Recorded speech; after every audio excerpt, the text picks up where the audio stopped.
Good afternoon, and welcome to Palm Desert City Council study session for September 11th at 3:15.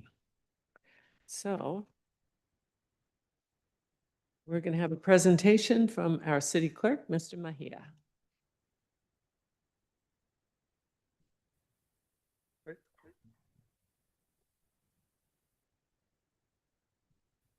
All right, Honorable Mayor and City Council, I'm Anthony Mejia, City Clerk. And for your consideration are possible amendments to the appointment process for the Mayor and Mayor Pro Tem.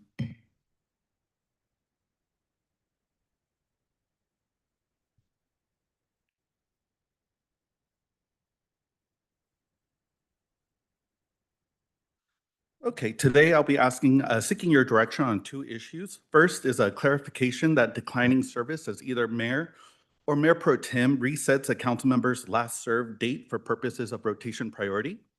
And second is consideration of adding a deferral option in tie situations, allowing members to voluntarily defer service without penalty. Regarding issue one, currently Resolution 2413 states that in appointing the Mayor Pro Tem, priority shall be given to the member with the longest continuous service since last serving as mayor, if ever. Under a strict reading, if a council member declines serving as Mayor Pro Tem, that does not affect their priority, as the rule only looks at the last time they served as mayor. Clarification is requested. The clarification requested is if the rotation priority identifies Councilmember Doe as the Mayor Pro Tem and they decline to serve, should it be treated as though the member declined to serve as Mayor Pro Tem and Mayor, thereby moving to the end of the rotation? Staff's recommendation is yes, because presently, a member declining to serve as Mayor Pro Tem retains their priority every year until they decide to serve.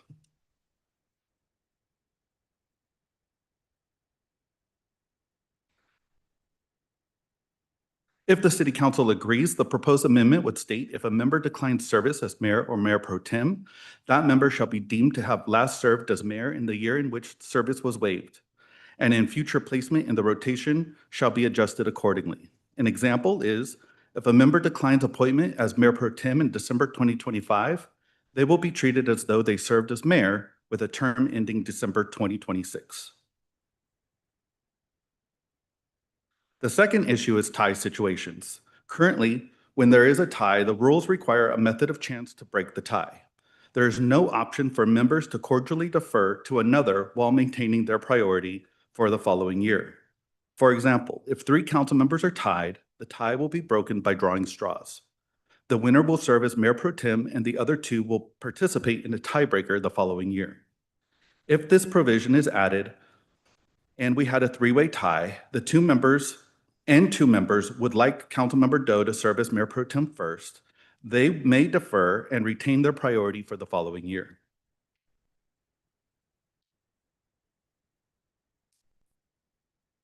And I'm available for questions. Okay, thank you very much, and good catch on that.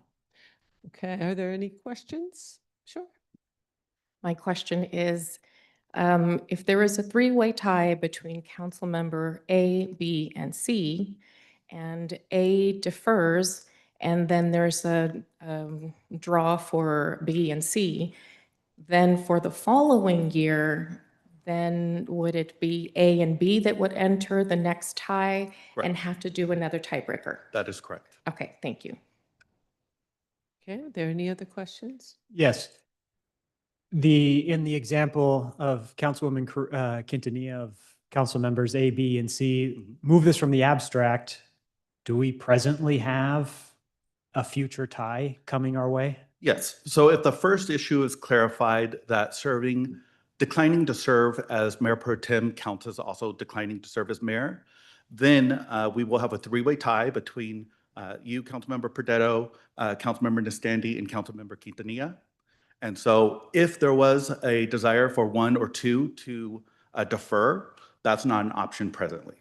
So the first issue gets fixed, then we have a 3-way tie. Yes, sir. And then the second option is to figure out how we just arrange that 3-way tie. Because presently the only option is either somebody says, I don't want to serve, or we do the tiebreaker.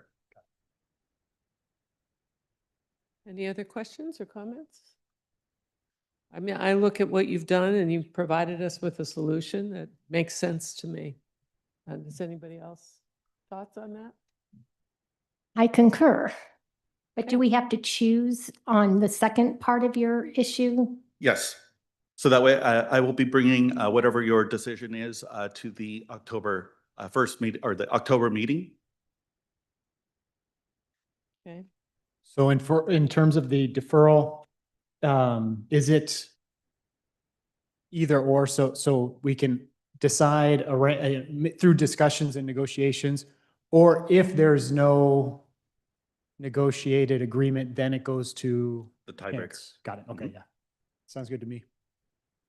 Sounds Question. all very grown up and reasonable to me. Question. Yes. As we're looking at last term served and last term since serving, et cetera, I think that the purpose of the rotation is to allow equitable time to share perspective and policy. I would like to add that there be a provision that there should not be an allowance for back-to-back mayoral rotation, that there needs to be somebody else that under no circumstance, let's figure something out if that were to be the case, but no back-to-back. Certainly. So we could add a provision that says that no council member may serve as mayor for 2 years in a row, essentially, sequentially. And then if that results in there being no option, then there's a provision for it to just go to open nominations. That sounds reasonable. Okay, Thank you. thank you. Is that it? Oh my gosh, this is so easy.